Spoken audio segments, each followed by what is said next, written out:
ஓம் நம சிவாய. வணக்கம் நேயர்களே, அலர்மகள் அஸ்ட்ரோ சேனலுக்கு உங்களை வரவேற்கிறேன். இன்றைக்கி நாம் பார்க்க போவது உத்திராடம் நட்சத்திரம்.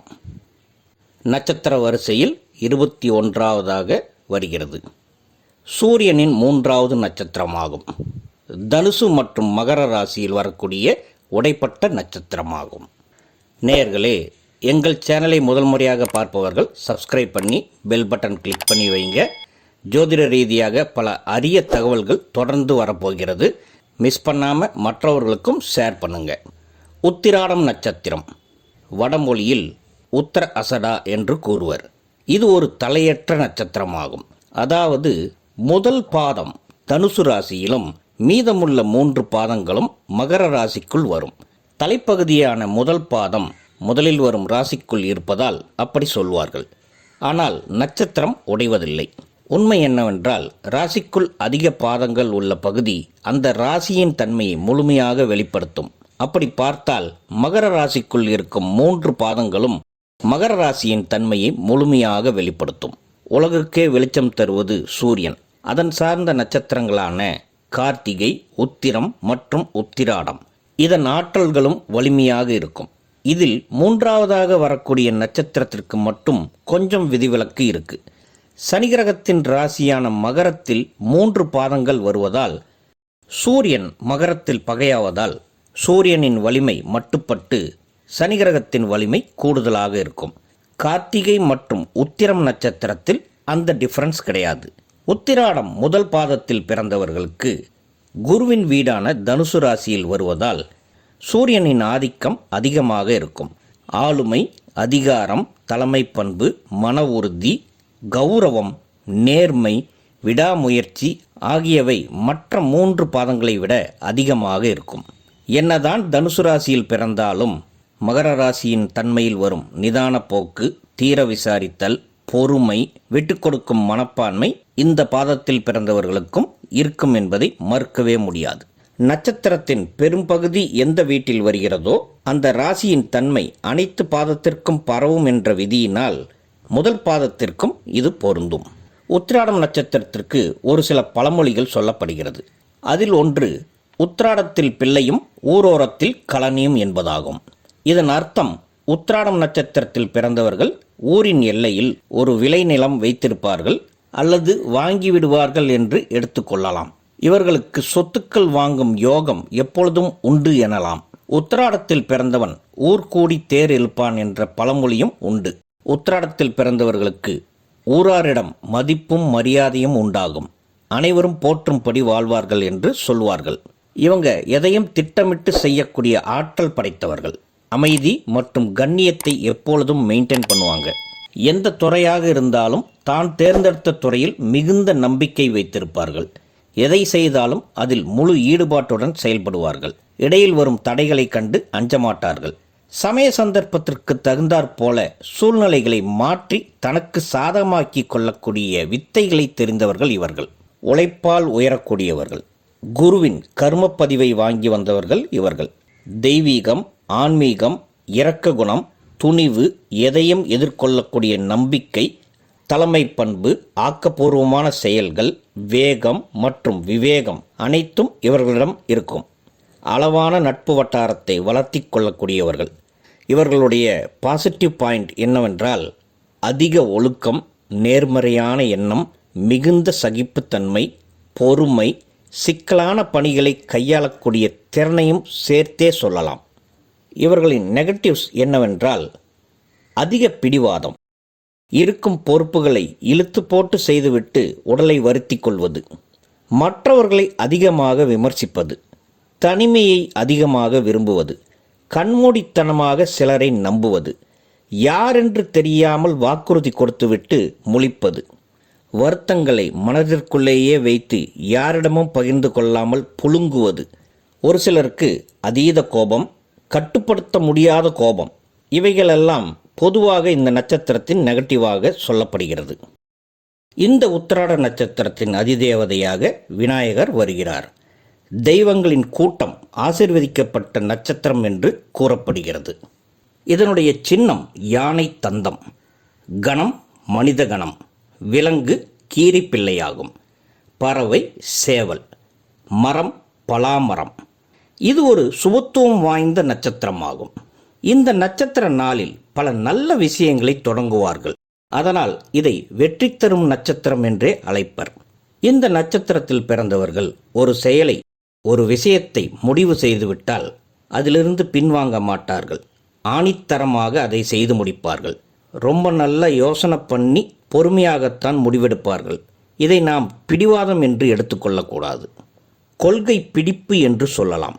உத்திராடம் நட்சத்திரத்தில் பிறந்தவர்களுக்கு சூரியனின் நட்சத்திரம் என்பதால் இளமை காலத்தில் நிறைய தடைகளையும் இடைஞ்சல்களையும் முறையில்லாத வாழ்க்கையையும் சந்திக்கின்றனர்.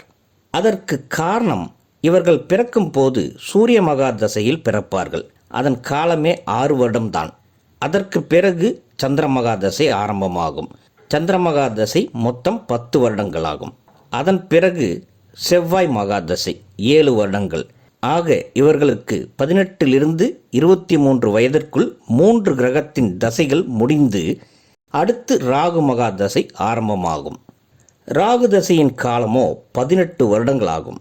சூரியனுக்கும் ராகுவுக்கும் எப்பொழுதும் பகை என்பதால் ராகு மகா தசையில் இவர்கள் குடும்ப வாழ்க்கையில், வேலையில், தந்தை மகன் உறவில் பிரச்சனைகளை எதிர்கொள்கிறார்கள்.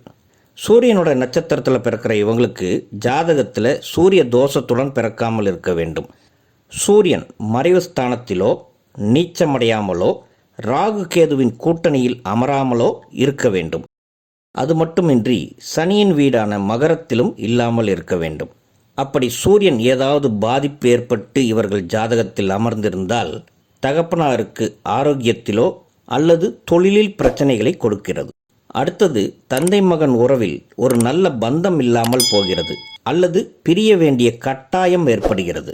சூரியனின் நட்சத்திரம் காலபுருஷ தத்துவத்திற்கு 10ஆம் வீடான மகரத்தில் வருவதால் அங்கீகாரம், பெயர், புகழ் தமக்கு கிடைக்க வேண்டும் என்றே உழைப்பார்கள். யாராவது புகழ்ந்தால் அவர்களுக்கு மிகவும் பிடிக்கும். புகழின் உச்சிக்கே செல்ல வேண்டும் என்ற எண்ணம் மிகுதியாக இருக்கும். இதில் தனுசு ராசியில் பிறந்தவர்கள் கொஞ்சம் டிஃப்ரெண்ட். நம்மளை உண்மையாகத்தான் புகழ்கிறார்களா, இல்லை ஏதாவது காரியமாக வேண்டும் என்று முகஸ்துதி பாடுகிறார்களா என்று கொஞ்சம் அலர்ட்டாகவே இருப்பார்கள். இவர்கள் இளமை காலத்தில் கல்வி கற்கும் வயதில் ஏற்படும் நட்பு வட்டத்தில் கவனத்துடன் இருக்க வேண்டும். செவ்வாய் தசையில் கெட்ட நட்பு உருவாகும் வாய்ப்புகளும் உண்டு. இவர்கள் வாழ்க்கையில் எவ்வளவு கஷ்டம் வந்தாலும், உடலில் கஷ்டம் வந்தாலும் அல்லது மனக்கஷ்டமாக இருந்தாலும் அதை வைத்து புலம்புவது இருக்காது. மற்றவர்களிடம் முடிந்தவரை காட்டிக்கொள்ள மாட்டார்கள். இது சனி கிரகத்தின் முதன்மையான தன்மையாகும். சோகத்தை கொஞ்சம் கூட முகத்தில் காட்டிக்கொள்ளாமல் வாழ நினைப்பார்கள். கௌரவமாக இருக்க வேண்டும். தான் தற்போது கீழ்நிலையில் இருந்தாலும் மேலே வந்துவிடுவோம் என்ற நம்பிக்கையுடன் கௌரவத்தை விட்டு இறங்கி மற்றவரிடம் உதவி கூட கேட்க மாட்டார்கள். இடுக்கண் வருங்கால் நகுக என்ற வார்த்தைக்கு உதாரணமாக வாழ்பவர்கள் இவர்கள். உத்திராடம் நட்சத்திரத்தில் பிறந்தவர்களுக்கு ஜாதகத்தில் ராகு கிரகம் யோக ராகுவாக இருக்க வேண்டும்.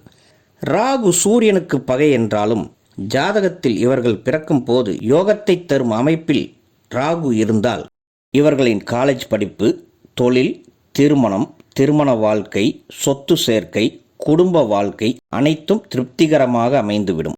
தோராயமாக 20 வயது முதல் 39 வயது வரையில் ராகு மகா தசை இவர்களுக்கு ரூல் பண்ணும். இந்த காலகட்டமே இவர்களை முழுமையாக வடிவமைக்கும்.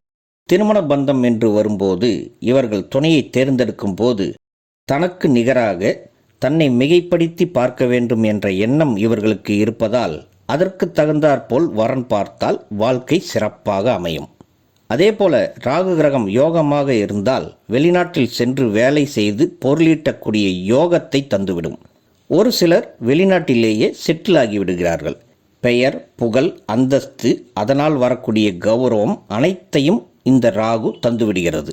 ஒரு சிலருக்கு காதல் திருமணம், கலப்பு திருமணம், வேலையில் பெரிய பதவி உயர்வு, அதனால் தன் பெயரிலேயே தனக்கு பிடித்த மாதிரி சொத்து வாங்குதல் மற்றும் இதே காலகட்டத்தில் திடீர் அதிர்ஷ்டத்தை கூட தரும்.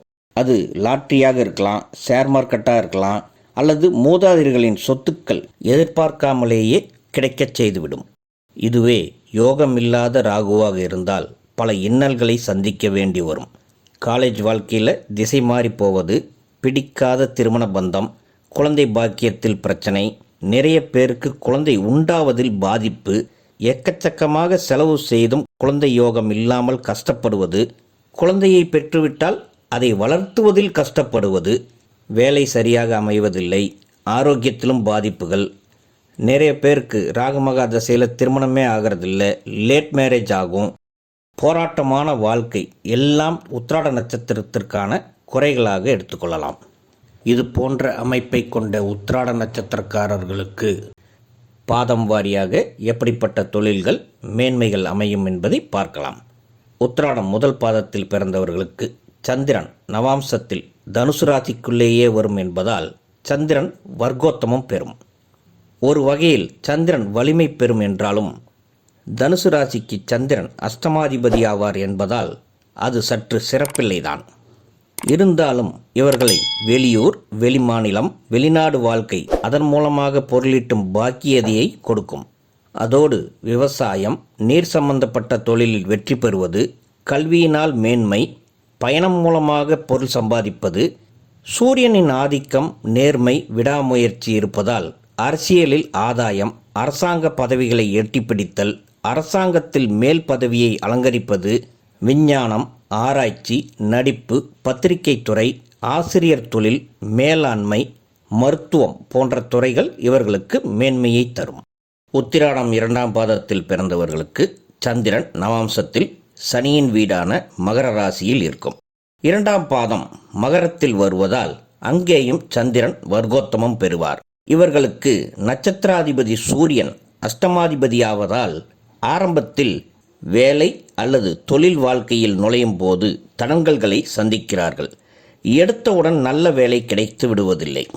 இருந்தாலும் இவர்களின் பொறுமையான மனப்பான்மையால் முன்னிலைக்கு வந்து விடுவார்கள். சந்திரன் இவர்களுக்கு 7ஆம் வீட்டிற்கு அதிபதியாக வருவதால் பலருக்கு திருமணமான பிறகு தொழில் நல்லபடியாக அமைந்துவிடும். காதலித்தவர்களையே மணமுடிக்கும் அமைப்பு உண்டாகும். கடின உழைப்பாளிகளாக இருப்பார்கள். சிலருக்கு தந்தை செய்யும் தொழிலை எடுத்து நடத்தக்கூடிய பாக்கியம் உண்டாகும். அது தந்தையின் வயதுக்கு பிறகு அல்லது அவரின் மறைவுக்கு பின்னர் நடக்கும். இவர்களுக்கு டெக்னாலஜி சம்பந்தப்படும் வேலைகள், பொறியியல் துறை வேலை, ரியல் எஸ்டேட், மருத்துவம், ஆசிரியர் பணி, கம்ப்யூட்டர் சம்பந்தப்பட்ட வேலைகள், மேனேஜ்மெண்ட், நிதித்துறை போன்ற தொழில்கள் கைவரப்பெறும். அதுவே உத்திராடம் 3ஆம் பாதத்தில் பிறந்தவர்களுக்கு சந்திரன் கும்பத்தில் நவாம்சத்தில் அமரும். இதுவும் சனி வீடு என்றாலும் இங்கே காற்று பூத சக்தியும் ஸ்திரத்தன்மையும் வெளிப்படும். இதனால் இவர்களில் பலர் கல்வியில் தடைகளை சந்திக்கிறார்கள். சரியாக படிப்பு அமையாமல் டிகிரி முடிக்க முடியாமல் போவது, சிலர் பாலிடெக்னிக், ஐடிஐ போன்ற டிப்ளமோ படிப்புடன் நிறுத்திக் கொள்வது, அதை சார்ந்த வேலைகளான ஃபிட்டர், பிளம்பர், எலக்ட்ரீசியன், கன்ஸ்ட்ரக்ஷன் வேலை, குவாரியில் வேலை செய்வது, சிமெண்ட் தயாரிக்கும் நிறுவனத்தில் வேலை செய்வது, இப்படி உடல் உழைப்பை அதிகம் பயன்படுத்தும் வேலை இவர்களுக்கு அமைந்து விடுகிறது. ஒரு சிலர் மட்டுமே கொஞ்சம் விதிவிலக்காக அரசு வேலைகளை எட்டி பிடிக்கிறார்கள். சிலர் மருத்துவர்களாக, சொந்த தொழில் செய்பவர்களாக மாறுகிறார்கள். அதற்கு காரணம் அவர்கள் ஜாதகத்தில் லக்னம் மற்றும் கிரகங்களின் அமைப்பு சுபத்துவமான இடத்தில் அமைவதே ஆகும். உத்திராடம் 4ஆம் பாதத்தில் பிறந்தவர்களுக்கு சந்திரன் நவாம்சத்தில் மீன ராசியில் இருக்கும். இங்கே சூரியன், சனி, குரு மற்றும் சந்திரனின் இணைவு உண்டாகும். குருவின் வீடு என்பதால் இவர்கள் உயர்கல்வி முடித்து பெரிய உத்தியோகத்தில் அமரும் பாக்கியம் பெறுகிறார்கள். இவர்களுக்கு துணிச்சல், மனோதைரியம், தெய்வ நம்பிக்கை அதிகம் இருக்கும். வெளிமாநிலம் அல்லது வெளிநாடு சென்று பொருளீட்டுவது, பொறியியல் படிப்பு முடித்து அதன் மூலமாக பெரிய நிறுவனத்தில் பெரிய பதவியில் அமர்வது, அரசு வேலைகளை எட்டிப்பிடிப்பது, கம்ப்யூட்டர் சார்ந்த துறைகளில், தொழில்நுட்பம் சார்ந்த துறைகளில், நிதி மற்றும் நீதித்துறைகளிலும் இவர்கள் வெற்றியை குவிப்பார்கள். ஆசிரியர் வேலை, கல்வி நிறுவனங்களை நடத்துவது, உயர்ந்த மருத்துவ கல்வி பயின்று பெரிய மருத்துவராவது, ஆன்மீகம் மற்றும் கலைத்துறையிலும் சிறப்பாக கால் பதிப்பார்கள்.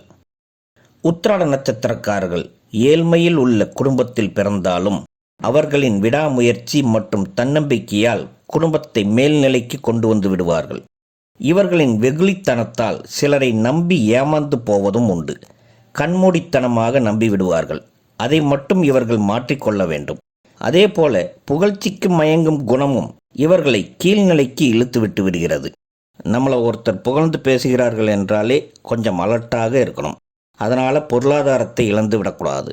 இவர்கள் காலத்திற்கு தகுந்தாற்போல் தன்னை மாற்றிக்கொள்ள கற்றுக்கொள்ள வேண்டும். அப்படி செய்தாலே போதும், வாழ்க்கையில் வெற்றி நிச்சயம் பெறுவார்கள்.